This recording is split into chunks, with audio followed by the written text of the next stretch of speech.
Body gets there, your mind is there, but your emotions are locked down. You don't see it because your body looks okay. Right. In fact, you may have on the finest clothes you've ever wear. You may have shoes on from Neiman Marcus. No, I mean Neiman Marcus. The right that is. No matter what you got on, your body looks all right. Your mind seems to be still cognitively working. But it's your emotion that's now under attack. Stay with me. I'm going to get you in a minute. Stay with me here. Stay with me. Watch this. It's in that place that Jesus is, because now here's the emotion Jesus is feeling. Watch this. What did God just say? I'm well pleased with you. Let me say it again. What did God just say? I'm well pleased. I'm what? Well pleased. So Jesus is on an emotion called high, but he's in a dry place. What happens when you go from a high place to a dry place is that you feel emotionally weak. Thank you. You go from a high place to a dry place, you feel emotionally weak, but the Spirit leads him, not the devil. That's good. That's good. Yeah. Teaching. He's in now a place he's never been before. There's no other place in Scripture by where Jesus is in this position. In fact, so powerful is the lesson that you read the Bible, other gospel writers picks up the same story, and not all stories are recorded by all the gospels. He's in this place, and in the dry place, the enemy attacks.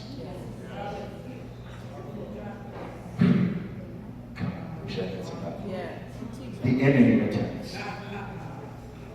For the benefit of those who will not be here next week, he attacks Jesus in 3 areas. He attacks him in 3 areas. He attacks him first in an area of provision. First provision says, Jesus, I know you have a need, call on me. Here's what's funny, the devil is pointing out a need he doesn't have. That's right. That's right.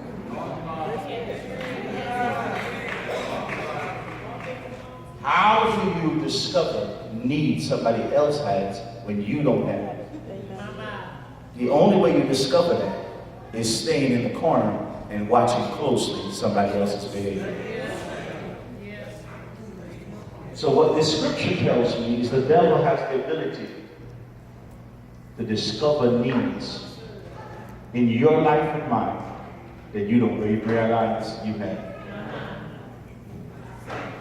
Watch this. You get it? High place, the dry place, needs. First thing is in the area of provision. Here's the question he asks. If you're hungry, turn stone into bread. So here's what he says to Jesus. Jesus, you have the ability to do what I'm telling you. It's a question of who you're going to obey. Secondly, and I don't have time to preach this, I'm going to lay it into somebody who won't be here next week. The next week I'm going to develop it. Second area of testing is in the area of Lord have mercy. He says to him, he takes him up onto the mountain and he says, cast yourself down, for it is written, God shall give you angels charge over you. Yes. Oh, hallelujah, hallelujah. He challenges God, Jesus, in an area of a promise. He challenges Jesus in an area of promise, but the promise is attached to the word of the Lord. Let me say it again. The promise is attached to a scripture. The promise is attached to a scripture. He says, I know the power of his word. You know the power of his word. But he challenges Jesus in an area of a promise. Oh God, I wish I had about 10 more minutes because I could preach all day on that one. Lastly, as I close, because I don't have time, I'm going to develop it next week. Lastly, he takes Jesus up into an exceedingly high place. Now pause, because if you miss the flow of the text, you miss the the emotional, psychological impact of this story. Watch this and hear it good. Jesus moves from a high place and is pleased. He moved into a dry place. But it's the devil now who takes him back to a high place. But the high place the devil takes him on is based on works and not by faith. Amen. He goes to a high place that is man-made. And in that man-made high place, he shows him not the beauty of the world. Because you missed the text if you think he was looking just at you. He didn't go to downtown Philadelphia and get on top of the Pico building and look over Philadelphia. He showed him, the Bible uses the word, the kingdoms of this world. And that's a whole nother lesson, because then I have to teach you kingdom theology so you can understand what are the kingdoms of this world.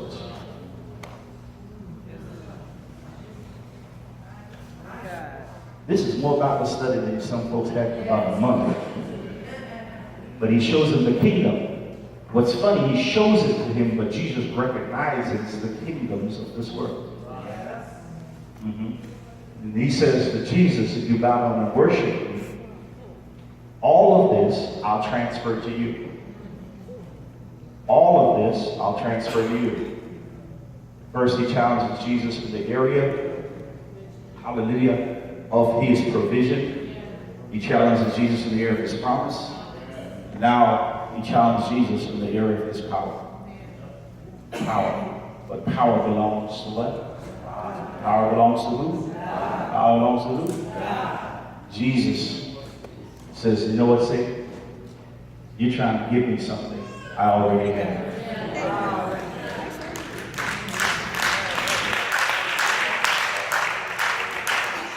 The greatest deception is for you to have something in you that you don't recognize is in you. For the devil to have you chasing waterfalls. Come here, left eye. I'll put you right eye. No, whatever eye it is. Come here, because you're chasing waterfalls for something that's already inside of you. If you learn how to release the latent potential, the money you're chasing is going to come right to you.